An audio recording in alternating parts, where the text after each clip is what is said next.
Good morning, everybody. Welcome to GW Center for Integrative Medicine Zoomcast. I'm your co-host, Dr. Kogan, Medical Director of Center for Integrative Medicine, Associate Professor of Medicine at GW, and Associate Director of Geriatric Fellowship.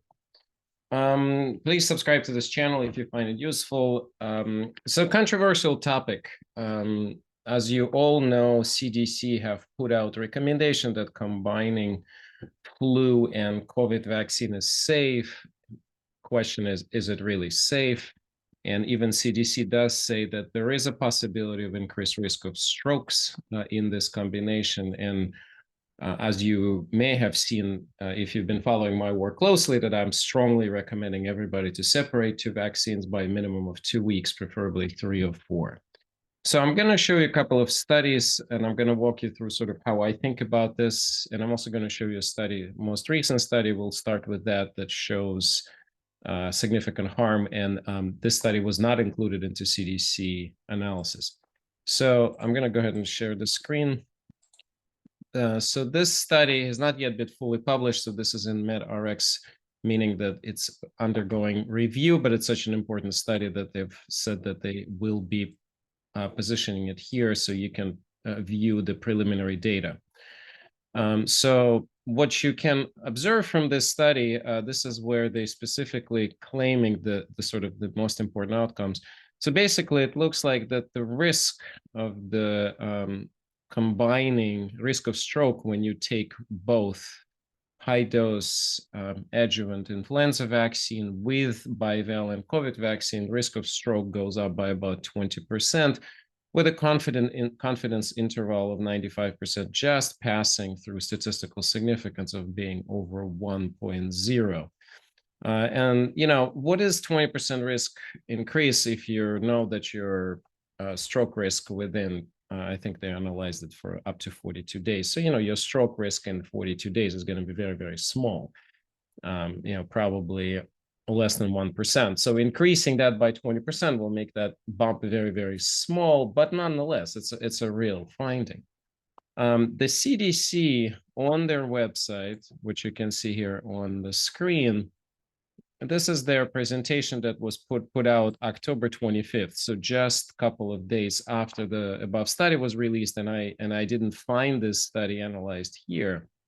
But basically, they're kind of saying, I'm going to show you a couple of things here. You know, they're saying that there could be a problem. You know, they're saying that they've done a very comprehensive analysis, and it looks like there is no statistical significance. But if you carefully read through this, it's quite obvious that they're very concerned in the way that they're saying, look, we analyzed the data. Some studies show harm. Some studies show no harm. What does that mean? When they put everything together and analyzed all the data, they're saying there is no harm. And you know, the problem with doing this, when you combine different studies, it's like comparing apples and oranges. You potentially can have some confounding variables get into the mix that you're going to miss between the studies, or differences between the studies, that you're going to end up with a problem. So this is, I'm going to make sure I post all these links in there so you can view it for yourself. But there's lots of different analysis. So they're just going, each slide represents a particular study. And this is specifically just with COVID. And then there was some study here combining COVID with flu. And then they also specifically have a whole page dedicated to what happens when you interpretation of analysis of ischemic stroke in bivalent COVID-19 and influenza vaccination. So here are they basically saying, yeah, there's no risk. However, again, this is kind of excluding some studies, including others. You know, the most common finding across studies are finding of no association. So this whole topic reminds me of the difference between Europe and US in terms of when you look at something potentially harmful, Europe will say, show me the safety. And if you can't, we're not going to allow the product, or we're going to change recommendation, because if you're unable to show safety of something, it means that there is a real risk of harm. In US, it's the reverse. You have to demonstrate harm. And the problem is when you look at the very large studies or studies on a very large volume of patients, you're going to miss things. And here's why.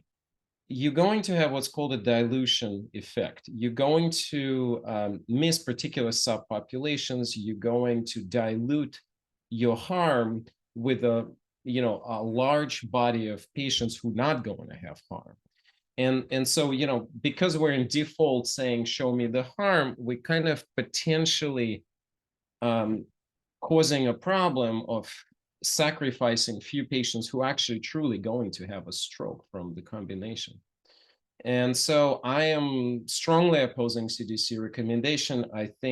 I don't see any reason why the vaccine should be given together unless, you have a situation when you really can capture someone and they're only coming in once to clinic. Okay, I understand. But, most of the older adults over 65, they're, especially if they're retired, it's not like they have a lot of time problems. For them to separate vaccines and take them at a different time is really not going to be too much of a deal. And what concerns me the most about CDC logic here is one particular thing. We know that when you give a vaccine, there's an immune stimulation effect, right? So there's a shift in the immune system.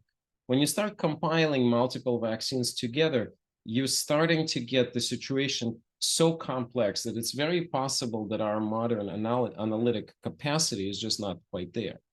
And so, I'm siding with Europe. Europe makes actually a statement of significant caution. They're not saying, look, you can't have two together if you really want to, but they're actually warning you about it.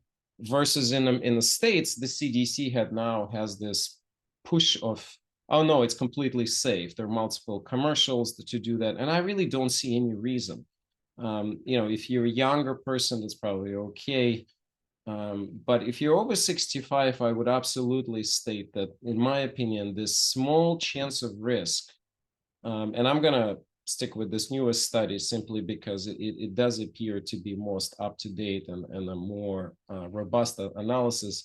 And I'm sure there's going to be more studies on this the moment this one gets released in a full peer review format. And by the way, if there's something changes after it gets released, I will update this video by comments in the link below in the description. Well, stay safe, pick your best vaccination strategy, and we'll see you back here covering all things integrated medicine, COVID, many other topics.